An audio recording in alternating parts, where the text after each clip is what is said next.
In the dark corners of history, there are moments when humanity believed it heard the echo of the end of the world. The 14th century was one of those times. A murmur born in distant lands travelled hidden on the backs of animals and in holds filled with riches. No one saw it, but with every step it left traces of death. First came rumours of empty villages in the east, then silent markets in port cities. Very soon, all of Europe would discover that this was not a passing curse, but an unstoppable force that tore life apart within days. Fear took flesh in bodies covered with dark buboes, in coughs that spat blood, in neighbours fleeing at the sight of symptoms that heralded the inevitable. With no medical answers, faith became a refuge, and within that refuge, distrust was born as well. Eyes turned against entire communities, especially the Jews, accused of poisoning wells and causing the calamity. Thousands were persecuted and murdered, victims of a hatred fueled by terror. Thus began a catastrophe that not only devastated cities and fields, but also shattered the trust between men, leaving behind a scar as deep as the plague itself. The whisper of the plague in the east. On the infinite plains of Central Asia, where the roads seemed to vanish among sand and distant mountains, a silent danger began to take shape. There lived nomadic groups moving their herds, caravans carrying spices and silk, guards watching over passes, and villages built around wells. No one imagined that within the tiny bodies of rats and fleas travelled an enemy that would soon change the lives of millions. For generations, humans had shared space with rodents without seeing them as a threat. However, in the 14th century, signs of an unknown evil appeared in remote regions of China and other inland areas. In those distant villages, people with high fever and dark swellings on their skin died within days. Since no one understood the cause, they believed it was misfortune sent by invisible forces. The concept of contagion did not yet exist, and each outbreak remained a mystery no one could explain. Trade became the perfect bridge for its expansion. Caravans loaded with fabrics, metals, and spices crossed deserts and mountains, accompanied by mules, horses, and camels. Among sacks of grain and wooden crates traveled rats carrying infected fleas. When these fleas finished with one host, they jumped to the travelers' bodies. In this way, the disease traveled vast distances without anyone noticing. Ships were also vehicles of transmission. From ports in Southeast Asia and the Chinese coast, vessels departed carrying goods to distant lands. Inside the holds, rodents hid, bringing with them fleas that carried the plague. Upon reaching crowded cities where hygiene was almost non-existent, contagion spread immediately. In these coastal communities, the plague took hold and from there advanced inland. In the early 1330s, clearer signs began to appear. In several eastern territories, people spoke of sudden deaths and entire villages left empty. Local chroniclers described deserted settlements with closed doors and abandoned wells. Travelers avoided approaching, and rumors spread about cursed places. In reality, they were areas devastated by the plague where no one had survived. The most famous case occurred during the siege of the Genoese city of Kaffa on the Crimean Peninsula. There, Mongol armies began dying at an alarming rate. Corpses piled up, and in a desperate attempt, the besiegers catapulted infected bodies over the walls. With that act, the disease entered the city and spread rapidly. The merchants who managed to flee by ship carried the plague with them, opening the route to the Mediterranean. In the heart of Asia, daily life suddenly broke apart. Entire families disappeared, markets were left empty, and villages turned into abandoned places. The stories of that time spoke of roads where no human voice could be heard anymore. Merchants tried to change their routes, but in doing so, they only moved the problem to other corridors. Fear was not enough to stop the exchange of goods, and every movement spread the disease further. In the cities, population density and lack of cleanliness made contagion even easier. Water was easily contaminated, the streets filled with garbage, and animals lived in the same spaces as people. That closeness allowed fleas to pass quickly from one host to another. A single night beside sacks of grain or a simple bite was enough for someone to become a carrier of the plague. The expansion coincided with a period of strong connection between East and West. The Silk Road was in full activity. The ports of the Black Sea received ships from everywhere, and Mediterranean cities depended on those exchanges to survive. That trade network worked like a circulatory system that not only carried wealth but also transported the plague.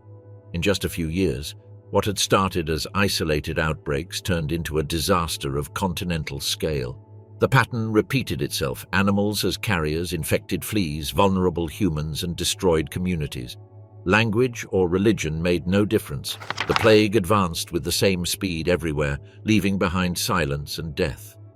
When the plague reached the walls of Europe, it had already devastated villages in Asia and crossed seas hidden in the holds of merchant ships. For Europeans, it seemed to have appeared out of nowhere, but in reality it had traveled a long way. Caravans crossing deserts, ships entering port after port, and armies moving with an enemy they could not see. That was the beginning of the catastrophe. What began as a distant murmur in the east turned into an unstoppable roar. Very soon it would reach the most populated cities of Europe, although by then it had already proven that the world was much more connected than people believed, not only through the wealth that circulated, but also through the ability to transmit the greatest calamity of the age. Europe, before the storm. At the beginning of the 14th century, the European continent gave the impression of having a certain balance. After centuries of invasions, minor epidemics, and the reorganization of kingdoms, the countryside produced enough to feed most people, villages grew around castles and monasteries, and cities gained importance thanks to trade. The harvests allowed granaries to be filled, and in many places there was a sense of stability. Fairs brought together merchants from different regions, artisan workshops had constant orders, and trade routes connected kingdoms and towns with increasing movement. It was not a time of abundant wealth, but the idea that life could continue without drastic changes was felt. In rural areas, life revolved around agricultural work. Each family grew wheat, barley, rye, or oats, raised animals, and delivered a portion of the production to the feudal lord. Although the effort was hard, there was a balance between what was sown and what was consumed. Regular harvests guaranteed bread, beer, and food for the animals. The seasons and religious festivals gave order to the year, and although life was demanding, it was perceived as stable. In convents, manuscripts were copied, products were exchanged in markets, and in cities, craft guilds organized the work. The dynamism was greater in the ports. Italian republics such as Genoa and Venice maintained contact with the eastern Mediterranean, from where spices, fabrics, and luxury goods arrived. In the north, the Hanseatic League connected the Baltic Sea with different cities of the continent, and in England, wool exportation was the basis of its expanding economy. This growth made it seem that Europe was experiencing a promising period, with more population, more villages, and increasing trade. Beneath this appearance of stability, signs of weakness began to appear. The climate, which for centuries had favored production, began to vary unexpectedly. What would later be known as the Little Ice Age brought longer winters, heavy rains, and cold summers. Many harvests were lost, fields were flooded, and grain rotted before ripening. In regions where there was previously enough food, the population began to suffer shortages. The lack of food led to hunger. At the beginning of the 14th century, several regions of Europe suffered severe famines. Entire families reduced their rations, sold animals, or abandoned their lands in search of food in other regions. The price of bread rose, and poverty became more visible in the cities. Chroniclers of the time narrated scenes of people surviving by eating roots, tree bark, or dead animals found along the roads. Life expectancy dropped, and communities lost strength. Hunger came accompanied by wars that further destabilized the continent. France and England started a long conflict that would later be known as the 100 Years' War. Armies roamed agricultural fields, destroyed villages, and forced peasants to flee. Granaries were looted, and crops were ruined under the passage of soldiers and horses. On the Iberian Peninsula, the fight against the Muslim kingdoms continued, and in Central Europe, clashes between lords were frequent. The result was a weakened population. The lack of food reduced resistance to any disease, and the violence of the wars left entire communities without resources. City walls protected against external attacks, but inside them, overcrowding and lack of hygiene increased risks. Narrow streets accumulated garbage, wells became contaminated, and animals lived with people in enclosed courtyards.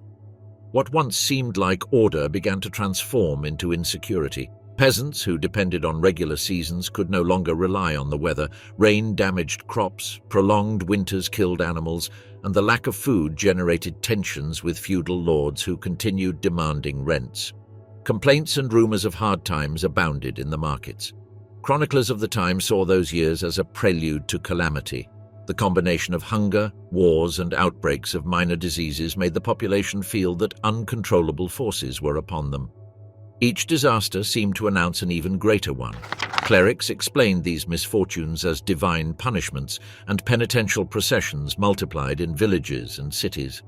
Peasants and artisans, for their part, sought ways to survive in an increasingly harsh life. As the first half of the 14th century progressed, the population was exhausted. The number of inhabitants had grown too much in relation to the available resources, and arable land was insufficient to feed everyone. The climate worsened and social pressure increased. This combination left millions in a state of vulnerability. The continent was unknowingly prepared for a greater disaster. It was not only the force of the plague that caused the catastrophe, the weakness accumulated over years of hunger, war, and insecurity also played a role. Thus, Europe was divided between the hope generated by trade and the misery left by fields ruined by rain and conflicts. That contradiction marked life in the 14th century, a world that appeared stable, but was in reality on the verge of collapse. The arrival of the Black Death. In the year 1347, several Genoese ships that had escaped the siege in the city of Caffa arrived at ports in the Mediterranean. Among their holds, in addition to spices and fabrics, travelled rats infested with fleas carrying the germ of the plague. The sailors disembarked sick, some with high fevers and dark swellings on their skin. For those living in coastal cities, these ships seemed to bring prosperity, but in reality they carried the beginning of an unprecedented tragedy. The first European outbreak was detected in Messina, on the island of Sicily. The population was terrified to see how the newly arrived sailors fell dead in the streets within days. Fear drove many inhabitants to flee inland, and with them they carried the contagion. The disease travelled unhindered to Genoa, Venice, and Pisa. Maritime trade, which had been the foundation of Italian wealth, suddenly became the ideal channel to spread the illness. Every ship arriving from the east sowed a new focus of infection. While the ships spread the plague by sea, land routes carried it to towns and cities. Merchants, pilgrims, and travellers became carriers without knowing it. At every stop, infections multiplied. In France, the first point was Marseille, from where the plague rose to Avignon, the Pope's residence, and then reached Paris. In the Iberian Peninsula, Barcelona became one of the first entry points, and from there the plague reached Valencia and Zaragoza. In England, the plague crossed the English Channel in ships that touched southern ports. The advance was so rapid that it was incomprehensible. A market could be full of life one day and the next become a desolate place with dozens of bodies buried in mass graves. Rumors spread faster than travelers. Entire villages were said to have disappeared, families dying without being cared for, neighborhoods shut down overnight. By the year 1348, much of Western Europe was already infected, and by the following year, the disease had spread to England, Germany, and Scandinavia. The scenes were similar everywhere, families locked in their homes, church bells ringing day and night, cemeteries so full that huge trenches were dug to bury bodies collectively. Chroniclers described cities in silence, with closed streets and boarded-up windows. Survivors barely dared to go outside, and those who did walked with distrust, fearing to encounter a sick neighbor. The spread was favored by the same social and economic network that had supported European prosperity. Fairs where merchants from multiple regions gathered, constant religious pilgrimages, and heavily traveled trade routes allowed the plague to move unhindered. What had been a source of wealth became a channel of destruction. Doctors tried to explain what was happening. Some claimed that the bad smells in the air were responsible, while others thought it was a divine punishment. In homes, aromatic herbs were burned, windows were closed to prevent the entry of corrupted air, and processions were organized to ask for mercy. No measure proved effective, and the dead increased daily. Local authorities tried to impose controls. In some places, they prohibited the entry of travelers. In others, they ordered the burning of the belongings of the deceased. In Venice, the sick began to be isolated in separate buildings, a practice that later gave rise to the concept of quarantine. However, in the early years, ignorance was total and any action arrived too late. The disease always advanced faster than the measures. Villages also suffered radical changes. Fields were left uncultivated because peasants died or fled. Mills stopped turning, taverns closed, and roads became lonely. Even those seeking refuge in forests or mountains ended up infected when the plague reached travelers or soldiers in transit. Fear spread to all social classes. Nobles in their castles, clergy in monasteries, and peasants in villages suffered alike. The plague crossed walls and borders effortlessly. Although the poor suffered more due to lack of care, the disease made no distinction between rich and humble. In less than 3 years, between 1347 and 1350, Europe lost nearly half of its population. Contemporary estimates speak of tens of millions of dead, a number impossible to imagine for those who lived through it. Many villages were never inhabited again, and cities that had prospered were reduced to half their size. The speed was the most alarming aspect. A sick merchant could carry the plague to another city in a few days, starting a chain of contagion. A ship could depart from an infected port and arrive at another before its crew died, spreading the plague upon landing. That speed left authorities powerless to react. Meanwhile, explanations multiplied. In some places, it was thought that the water was poisoned. In others, entire communities were blamed for causing the catastrophe. Some claimed that the stars had altered the order of the world. None of these ideas stopped the advance of the disease, but all fueled collective panic. What was recorded in the chronicles was the sense of fatality. Ships loaded with spices and fabrics, which once represented wealth, became carriers of ruin. Caravans that had brought prosperity to medieval fairs turned into channels of death. In a matter of months, that which had symbolized progress became a vehicle of destruction. This is how the Black Death crossed the borders of Europe and settled within it. No one was prepared to face it, and its arrival marked a line that divided history. From Mediterranean ports to the most remote villages, the plague moved with unstoppable force, leaving a continent unrecognizable. Signs of the end of the world, the symptoms. When the Black Death began to spread across Europe, what terrified people the most was not only the speed with which it took lives, but the way it manifested on bodies. In streets and houses, sick people appeared with signs that seemed to announce death immediately. Those symptoms became images engraved in the collective memory and gave rise to stories that spoke of the end of the world. The most common variant was the bubonic. Its name came from the lumps that appeared in different parts of the body, neck, armpits, or groin. These swellings grew quickly, reached the size of a small fruit, and turned dark. The pain they caused was so intense that those who suffered from them could barely move. Added to that suffering were high fever, chills, vomiting, and extreme weakness. Often the family members trying to care for the sick watched helplessly as the skin blackened and the body wasted away in a few hours. Another form of the disease was pneumonic, which attacked the lungs directly. The first signs were fever and violent coughing, but soon blood appeared in saliva and in breathing. The chest pain was unbearable, and within days the person would suffocate in their own blood. The great fear of this variant was that it was transmitted through the air with every cough or sneeze, which allowed it to devastate entire communities in a very short time. There was also septicemic plague, less common but even more lethal. In this case, the poison ran through the blood from the beginning, producing dark spots on the skin and causing death in a much shorter time. Contemporary accounts describe people who fell dead almost without warning after a few hours of fever and internal bleeding. For those who witnessed it, it was like seeing life suddenly extinguished without any chance of help. The symptoms not only devastated those who suffered from them, they also generated an indescribable fear among those nearby. It was enough to see someone with buboes or hear a neighbor's bloody cough for the entire neighborhood to panic. The disease turned coexistence into mistrust. Relatives stayed away, friends fled, and neighbors closed their doors. The mere presence of those physical signs broke solidarity and sowed abandonment. In the cemeteries, the same scene was repeated.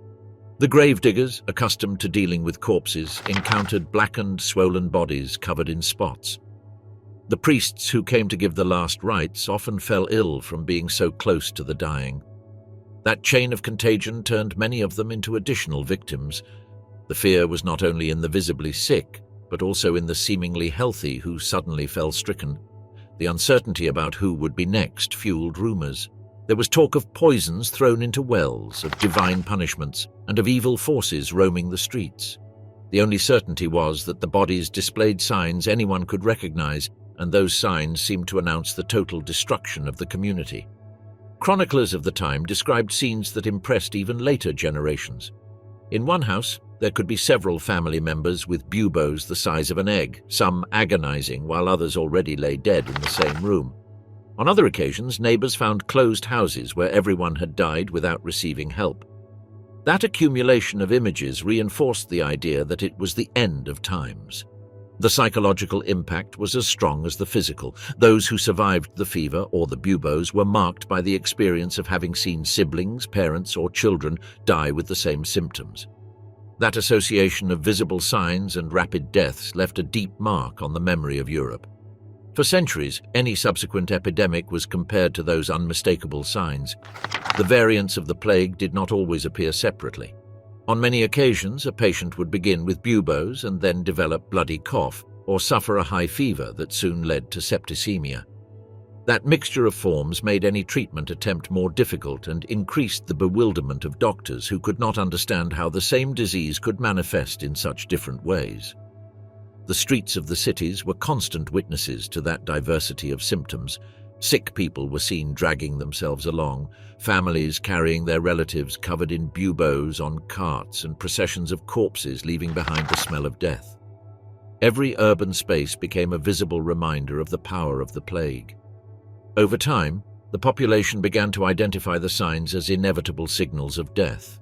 A dark lump on the skin was enough to assume that the person would not survive. That certainty caused abandonment.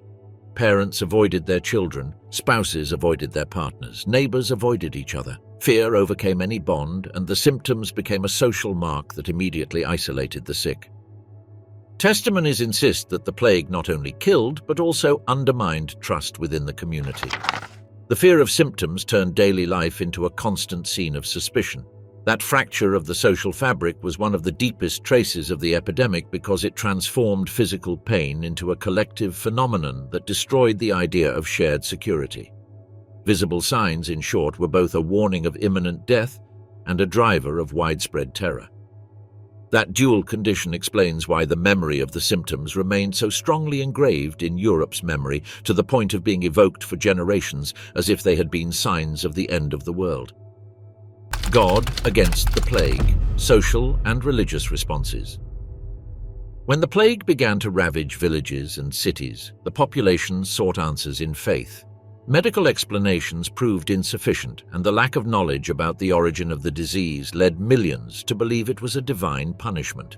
This idea shaped the way society faced the catastrophe and gave form to multiple religious and social expressions.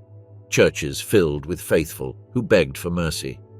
In towns and cities, the temples were scenes of constant prayers. Processions were organized in which men, women, and children marched barefoot, praying and singing hymns of supplication. Many carried lit candles, others carried crosses or images of saints, and some publicly whipped themselves to show repentance for collective sins. These scenes were common in Germany, Italy, and other regions where the crowds believed that only penance could stop the calamity. The clergy, however, did not always agree on how to respond. Some priests called for calm and asked for solidarity, but others fueled the idea that it was necessary to purge sins with physical punishments. The ecclesiastical hierarchy, especially in Avignon, tried to moderate the excesses of the flagellants, although the people's desperation gave strength to these movements. In many places, groups arose that went through villages beating themselves with whips, convinced that their pain would alleviate God's wrath. These flagellants walked in long lines, dressed in robes, singing psalms, and proclaiming that their penances would save the community. Although initially they were seen with respect, soon the ecclesiastical authorities began to consider them a risk because they challenged the church's control and could generate disturbances. The search for culprits also became constant. In several regions, Jewish communities were accused of poisoning wells or deliberately spreading the plague. Rumors and accusations without evidence triggered violent persecutions. There were pogroms in German, French, and Swiss cities where thousands of Jews were killed or expelled. This phenomenon showed how fear could turn into hatred toward minorities who already lived in conditions of segregation. Muslims living on the Iberian Peninsula also suffered suspicion, although on a smaller scale. In some cases, they were blamed for attracting misfortune with their practices and were subjected to stricter surveillance. Thus, the plague became not only a health crisis, but an excuse to reinforce old social and religious divisions. In parallel, devotion to certain saints considered protectors against epidemics increased. Saint Roch, Saint Sebastian, and the Virgin were invoked in countless places. Images, reliquaries, and altars multiplied as symbols of hope. Entire families promised offerings if they survived the plague, and communities built chapels in gratitude when they managed to emerge from the disaster. Funeral practices also changed under religious influence. As cemeteries became overcrowded, authorities authorized mass burials in fields near cities. Priests barely managed to bless the bodies before they were covered with earth. In many cases, complete rituals were omitted, which generated a sense of spiritual abandonment among survivors. This absence of traditional ceremonies increased anguish because it was believed that the dead without proper rites would wander without rest. Religious orders played an important role amid the crisis. Monks and nuns cared for the sick in improvised hospitals, even though they themselves ended up infected. Many monasteries lost a large part of their population. This dedication, however, strengthened the prestige of some orders, while others were weakened by the enormous losses. The plague also affected the relationship between the people and the church. For many, the clergy's inability to stop the catastrophe was a cause for distrust. The Pope in Avignon even surrounded himself with lit bonfires, believing that the smoke would purify the air, which was seen by some as a sign of fear rather than spiritual leadership. This perception weakened the authority of the Church in some places, although in others it reinforced the need to cling to faith. Sermons insisted on the idea of collective repentance. It was preached that the plague was a consequence of greed, lust, and pride, and that only a profound moral change could stop it. These words influenced daily life. Many people donated goods to the church, organized fasts, and promised pilgrimages. At the same time, some took advantage of the situation to enrich themselves by selling fake relics or promising miraculous cures. Amid despair, apocalyptic visions appeared. The belief spread that the plague was the precursor to the end of the world. Biblical passages speaking of plagues and divine punishments were recalled. In this climate of fear, some local prophets announced revelations, claiming they had received celestial messages warning of the need to repent. Although most of these voices disappeared after the epidemic, at the time they had great influence. Religion also influenced the way the recovery was interpreted. When in some places the plague subsided, it was attributed to the success of processions, penances, or prayers. This interpretation reinforced the belief in the direct action of the sacred in daily life. However, when new outbreaks returned in later years, confidence would once again crumble. The social and religious response to the plague revealed the fragility of medieval society. Faith was a refuge, but also a field of tensions, divisions, and violence. There was solidarity in processions and in the help of monks and nuns, but also persecutions and lynchings. Religion served as comfort and explanation, although it did not offer real solutions against the spread of the disease. This was one of the great legacies of the plague. It showed how, in the absence of science and medical knowledge, faith and religion became the main framework for interpreting a catastrophe. The way Europe reacted spiritually defined much of its social life in the following years, leaving marks that would endure long after the plague had passed. Edinburgh, a city trapped in the plague. In the north of the British Isles, Edinburgh became a clear example of how the plague could completely transform the life of a city. Located among hills and connected to trade routes linking it to England and the continent, it initially seemed protected by its relative distance from the major Mediterranean ports. However, that sense of security lasted little. As soon as infected ships arrived in southern England and the plague crossed into Scotland, Edinburgh was exposed like any other European city. The city had a layout of narrow streets, tall houses, and inner courtyards where entire families lived alongside animals. That concentration facilitated the spread of any disease. When the first cases appeared, rumors spread quickly. People spoke of neighbors with buboes hidden in their clothes, of merchants coughing up blood in the markets, and of entire families who no longer opened their doors. Local authorities tried to react. Patrols were organized to walk the streets and identify infected houses. Those homes were marked at the entrance, and the isolation of everyone living inside was ordered.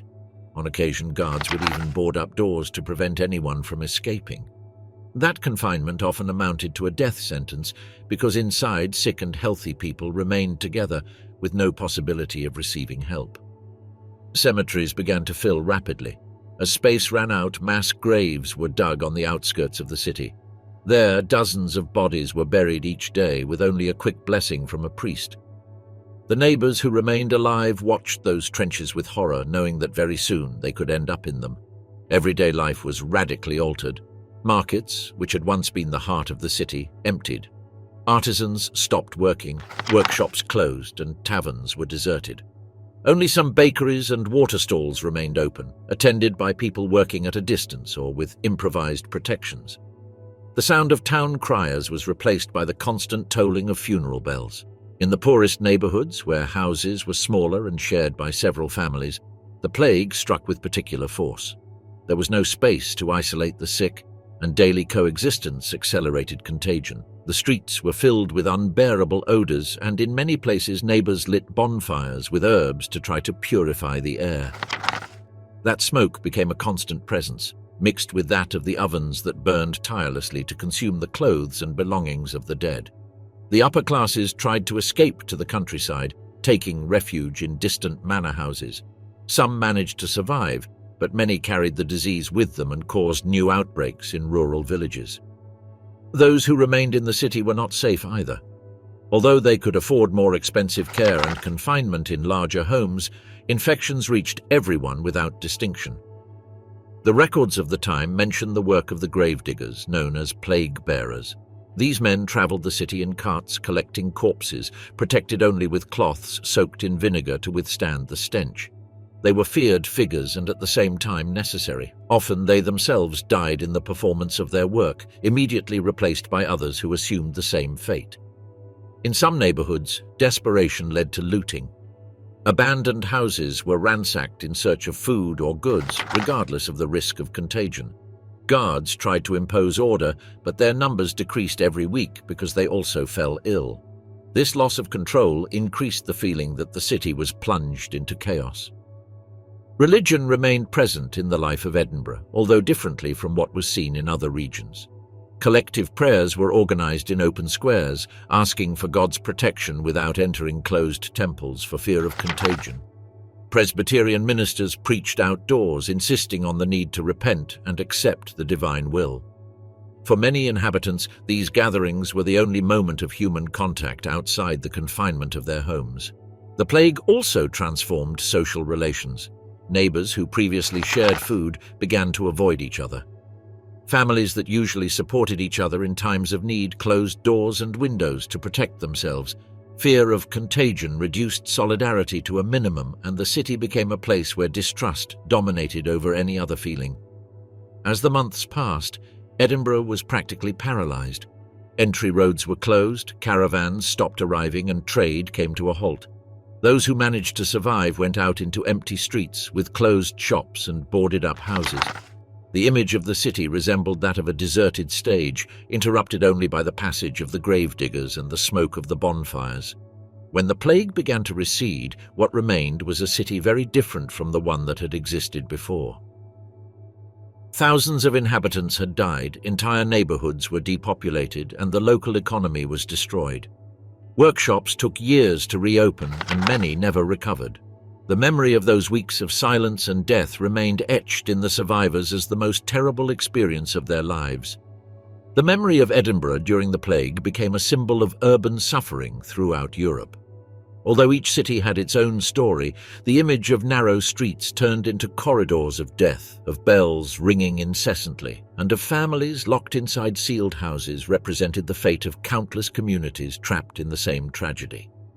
Doctors, masks, and deadly remedies.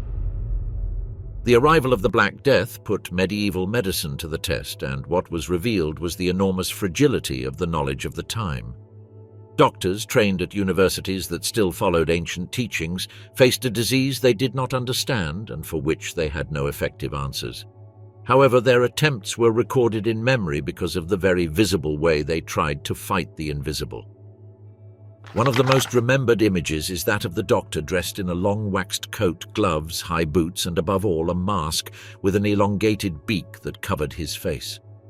That beak was filled with aromatic herbs, spices, or vinegar because it was believed that bad odors in the air were responsible for the disease. The idea was to filter and purify what they breathed, although in reality these protections were useless. Even so, the figure of the plague doctor remained as a symbol of human struggle against the unknown. Medical knowledge revolved around ancient theories about the humors of the body. It was believed that health depended on the balance between blood, black bile, yellow bile, and phlegm. Under that belief, one of the most common remedies was bloodletting, extracting blood to reduce what they considered a harmful excess. Patients had their veins opened or were treated with leeches, weakening them even more at a time when what they needed was to preserve strength. Other treatments consisted of placing hot cups on the skin, burning herbs around the patient, or making them inhale resin smoke. On occasion, poultices of onion, garlic, or animal excrement were applied directly over the buboes in the hope that the poison would leave the body. None of these methods worked, and many accelerated death. The lack of knowledge generated contradictions. Some doctors recommended avoiding baths because water opened the pores and let contaminated air in. Others, on the contrary, recommended frequent baths with herbs as a form of purification. The result was that families tried everything they heard in a desperate attempt to save their loved ones.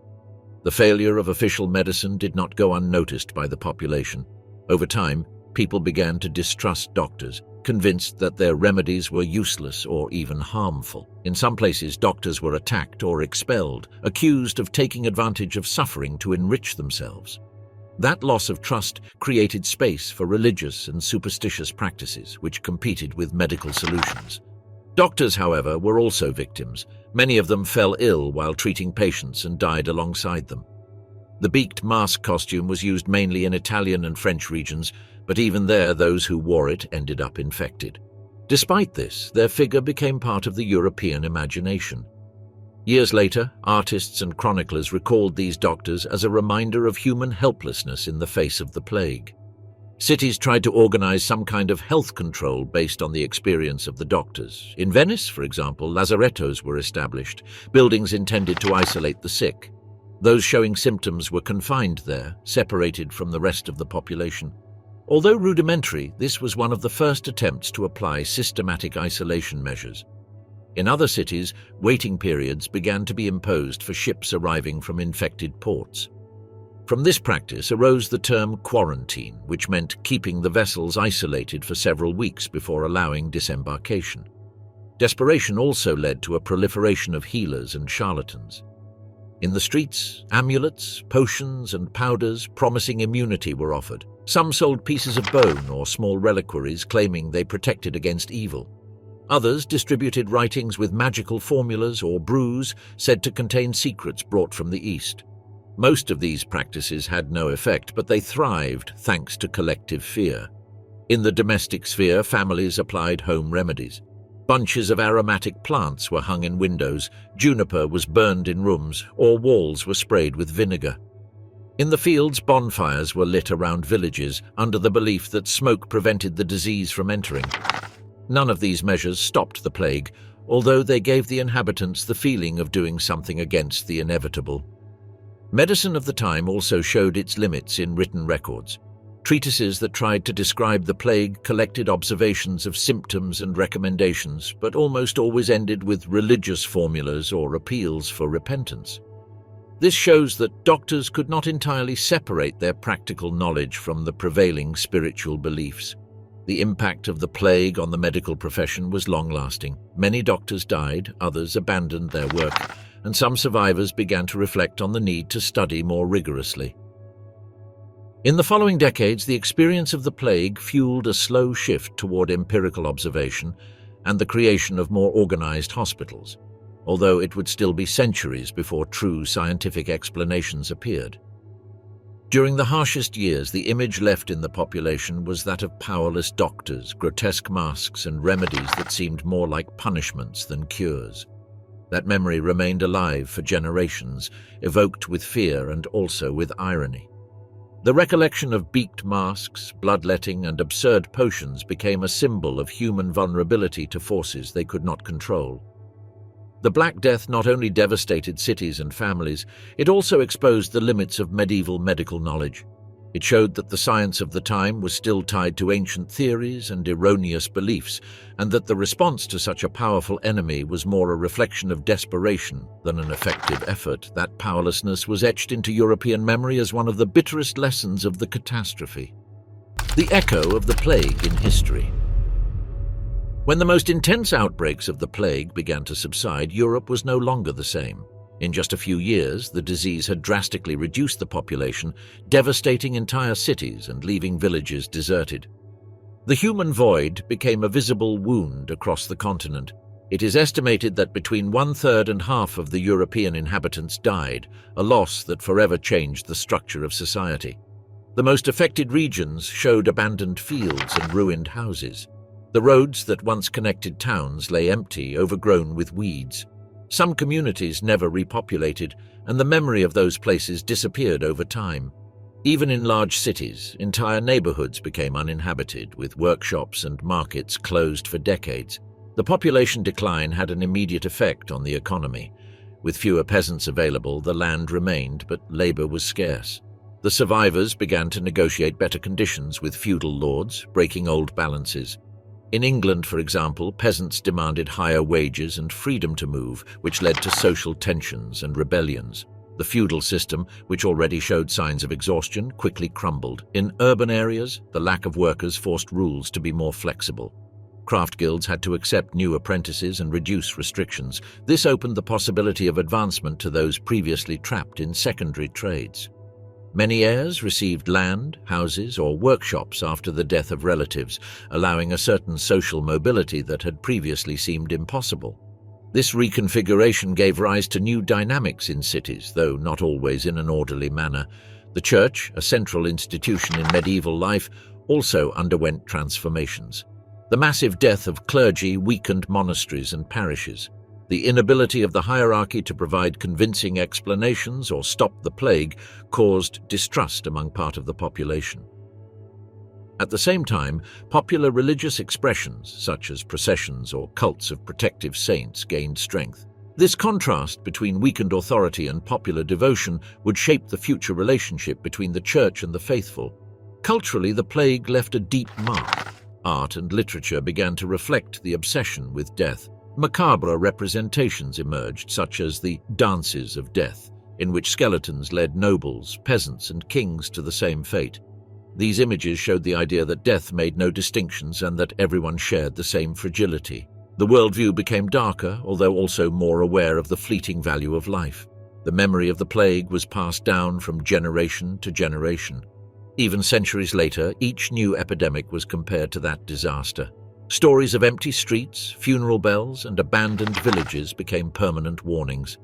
That collective memory shaped the way people perceived disease, fear, and human vulnerability. International trade also transformed. The disruption of routes and the scarcity of goods forced a reorganization of exchanges. Some merchant families who survived became wealthy by taking the place of deceased rivals. In the Mediterranean, new cities emerged as commercial centers, and in the long term, this reshuffling contributed to the growth that would later lead to the Renaissance. In politics, the massive loss of population altered the relationship between rulers and the ruled. Feudal lords, weakened by the lack of peasants, lost power. Kings, on the other hand, took advantage of the situation to strengthen their monarchies, consolidating more centralized structures.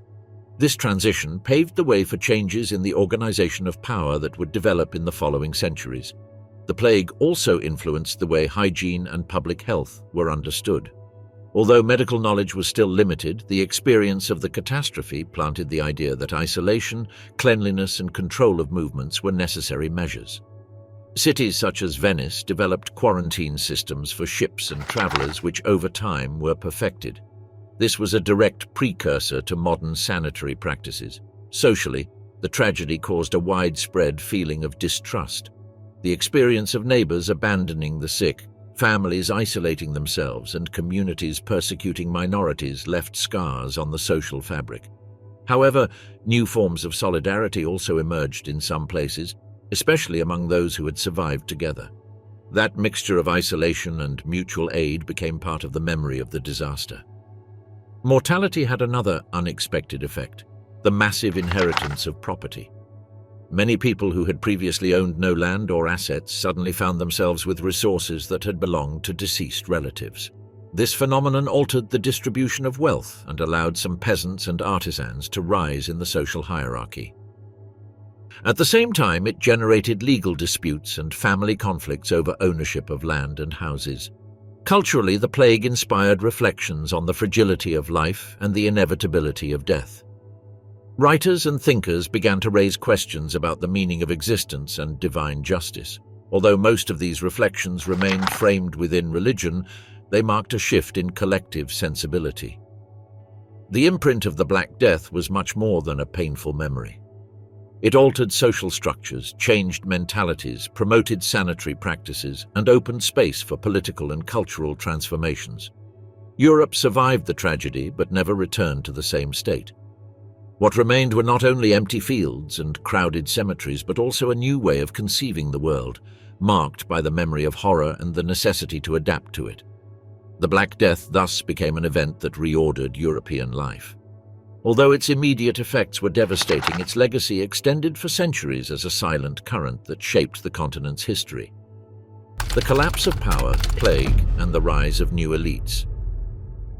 In the 14th century, the Black Death not only decimated entire populations, it also dismantled the social and political structures that had seemed firm for centuries. The medieval world was organized around monasteries, castles, towns, and villages, where each sector played a defined role. The epidemic disrupted that order suddenly and made room for new forms of power. What seemed immutable collapsed within a few years, and in that vacuum, groups that had previously been relegated or subjected to other authorities emerged. One of the clearest examples occurred in England, where the town of Bury St. Edmunds displayed the typical balance of medieval society. There, the monastery was the dominant institution, owning lands, workshops, mills, and market rights. The inhabitants had to pay tributes, obey rules, and live under the shadow of ecclesiastical authority. For generations, that relationship remained largely unchanged. However, when the plague reduced the population by half, everyday dynamics were disrupted. Peasants became scarce, workshops lacked apprentices, and fields had no hands to work them.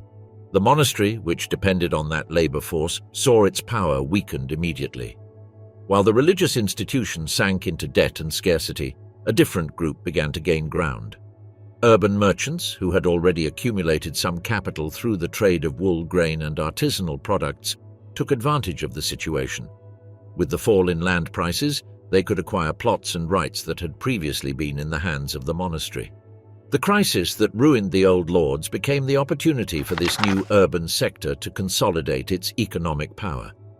As they bought properties and assumed functions that had previously been under monastic control, the merchants became central figures in the community. This phenomenon was not exclusive to England. The same pattern repeated throughout Western Europe. The great abbeys, which had been centers of wealth, were left deserted after the death of their monks, and the religious orders faced a decline from which they never recovered. At the same time, surviving burghers, artisans, and merchants saw their influence increase. In many towns, municipal councils began to be dominated by merchant families who replaced clerics and nobles in local decision-making. The transformation was also noticeable in the countryside. The peasants, who had previously been subjected to rents and severe obligations, took advantage of the labor shortage to negotiate better conditions. In England, France, and various German regions, survivors demanded higher wages or the right to leave lands without punishment. The feudal lords tried to resist by passing laws that prohibited peasants from leaving their villages, but these measures proved impossible to enforce. The reality was that those who remained alive could choose where to work, and this mobility completely changed power relations in the rural world. The plague also had effects in the eastern Mediterranean. In Egypt, under Mamluk rule, the political system depended on a constant import of Circassian slaves who were trained as elite soldiers. When the plague devastated the routes that supplied slaves, the military power of the Mamluks suffered. The reduction in troops decreased their ability to control the territory and opened spaces of internal instability. The epidemic, therefore, was not only a demographic tragedy but also directly struck the foundations of political systems that seemed solid. In the rest of Europe, kings observed how traditional feudalism began to falter. The reduction of peasants and the fall in rents forced many nobles to mortgage or sell their properties. The crowns took advantage of this fragility to strengthen their authority, consolidating more centralized power. The plague indirectly accelerated the transition towards stronger monarchies because it weakened the feudal nobility that had dominated for centuries. Urban guilds were also affected. With the death of masters and apprentices, many corporations had to relax their rules. Entry was allowed for new workers who would previously have been rejected, and in some cases surviving artisans inherited entire clienteles, which made them richer and more powerful figures. This openness broke centuries of guild rigidity and opened the door to unexpected social growth for those who had previously had no access to these trades. The transformation of the elites also had a cultural component. The old religious institutions, weakened by the loss of monks and by the distrust generated in the midst of the epidemic, could no longer impose the same ideological control as before. Instead, cities began to look more closely at their merchants, jurists, and doctors as figures of prestige. This shift of authority marked a profound change in collective mentality because respect and influence began to be based more on wealth and practical knowledge than on inherited position or spiritual power. The collapse of the old powers and the emergence of new elites was clearly seen in the written records of the time. In numerous communities, property documents show how lands passed from monasteries and nobles into the hands of merchants and well-off peasants. This silent but constant movement changed the distribution of wealth and left Europe in a very different scenario from that which existed before the plague. In a matter of a few years, the epidemic destroyed feudal structures that had taken centuries to consolidate. The system that kept peasants bound to the land crumbled, monasteries lost economic and political power, and merchants, along with surviving peasants, occupied previously unthinkable spaces. This transformation was neither immediate nor uniform, but its mark was so clear that it can be said that the Black Death not only killed millions, it also tore down the foundations of the old medieval order and facilitated the birth of new elites who would shape the course of Europe in the following centuries. From superstition to science, medicine and health after the plague. The Black Death left Europe with millions of dead and with the evidence that the medical beliefs of the Middle Ages were insufficient to face such a lethal disease. The experience from 1347 to 1351 forced a rethinking of the way health, disease, and body care were understood. Although scientific knowledge was still far from providing exact answers, the impact of the catastrophe accelerated profound changes that would transform medicine, the organization of hospitals, and the appreciation of those who practiced the art of healing. Before the Great Mortality, doctors were trained at universities that taught theories based on the writings of Galen and Hippocrates. It was believed that the body was governed by four humours and that any imbalance in them caused disease. Treatments revolved around balancing these fluids through bloodletting, purges, cupping, and specific diets. Apothecaries mixed herbs, surgeons performed cuts or drainage, and university doctors issued diagnoses based on the observation of urine, pulse, and the patient's appearance. These practices had little real effect against the plague, and during the harshest years of the epidemic, the powerlessness of this model became evident. The population saw how usual remedies failed again and again. Bloodletting that weakened the sick, ointments that did not cure buboes, vapors that did not cleanse the air, and prayers that did not stop death. This powerlessness generated distrust towards doctors, but it also planted the idea that knowledge needed to be improved. The memory of that collective defeat was engraved in memory and marked a turning point in the history of European medicine. One immediate consequence was the strengthening of the figure of the doctor as a differentiated professional. Although many had died in the epidemic, the survivors found greater social recognition. In cities such as Florence, Paris, or London, authorities began to give them a more relevant role in health administration. They were tasked with examining suspicious patients, providing reports on contagions, and proposing preventive measures. This public responsibility turned doctors into part of the urban elite, with a status comparable to that of jurists or merchants. Prestige brought with it new forms of organization. In several cities, medical colleges were founded, and rules were established to regulate practice. Licenses, exams, and registrations were required in order to separate authorized practitioners from charlatans or healers.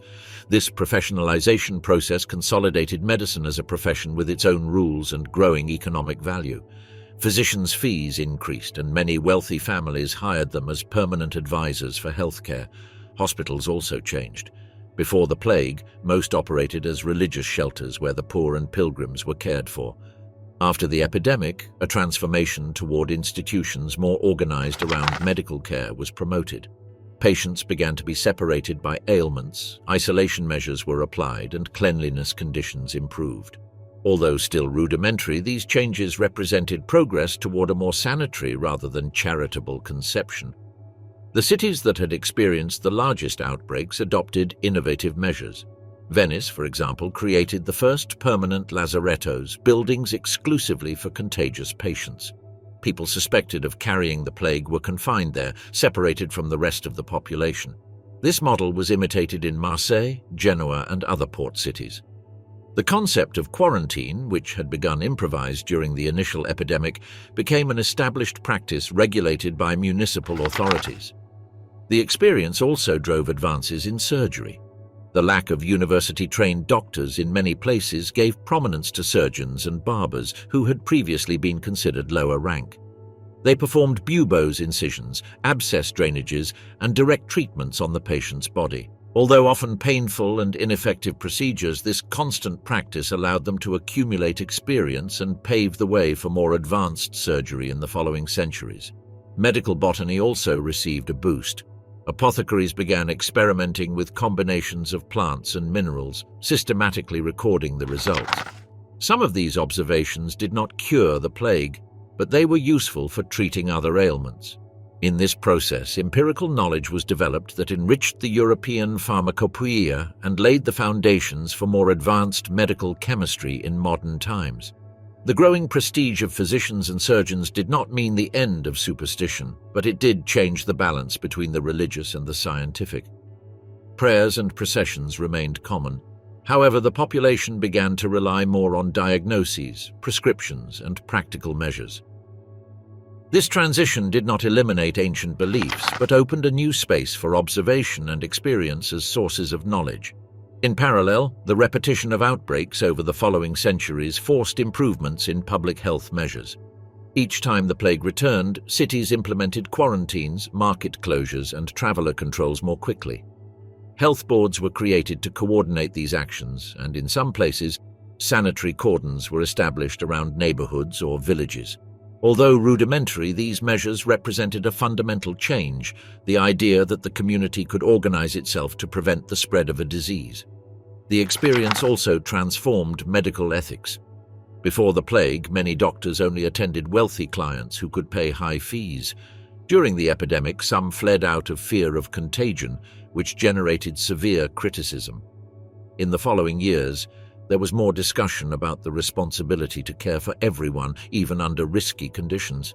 This debate gave rise to codes of conduct that demanded a broader commitment from doctors to the community, consolidating the idea of medicine as a public service in addition to a private profession. The changes also reached medical education. Universities began reviewing their programs, including new texts translated from Arabic and Greek. Observations from recent epidemics were incorporated and more attention was paid to clinical practice. Students spent more time in hospitals and learned from direct experience with the sick. This pedagogical shift strengthened the training of future generations of doctors and surgeons. In the Islamic world, where the plague also wreaked havoc, medicine experienced parallel developments. In Cairo, Damascus, and other cities, hospitals adopted isolation measures, and doctors wrote treatises on contagion. Although there was no consensus on the origin of the disease, the experience of the plague stimulated a deeper debate about person-to-person transmission and the need for hygiene. These contributions enriched exchanges with Europe, which received Arabic medical texts and translations via the Mediterranean.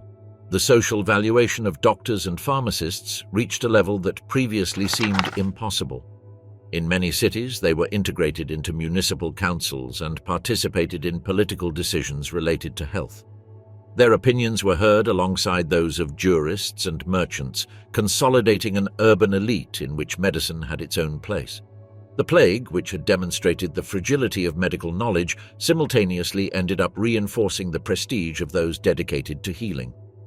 The transition from superstition to a more empirical medicine was neither immediate nor complete, but it marked a clear direction. Each new outbreak offered an opportunity to apply lessons learned and improve responses. That accumulation of experiences slowly built a foundation that centuries later would allow the emergence of modern medicine. The great 14th century epidemic is remembered as a demographic tragedy, but also as the moment when medical practice began to transform into a more organized, professional, and respected craft. The need to face an invisible enemy forced a rethinking of health, the creation of new institutions, and the valuing of direct experience over the repetition of ancient dogmas. Fear and despair pushed Europe toward more practical knowledge and a more conscious sanitary organization, leaving as a legacy the beginning of a path that would lead from superstition to science.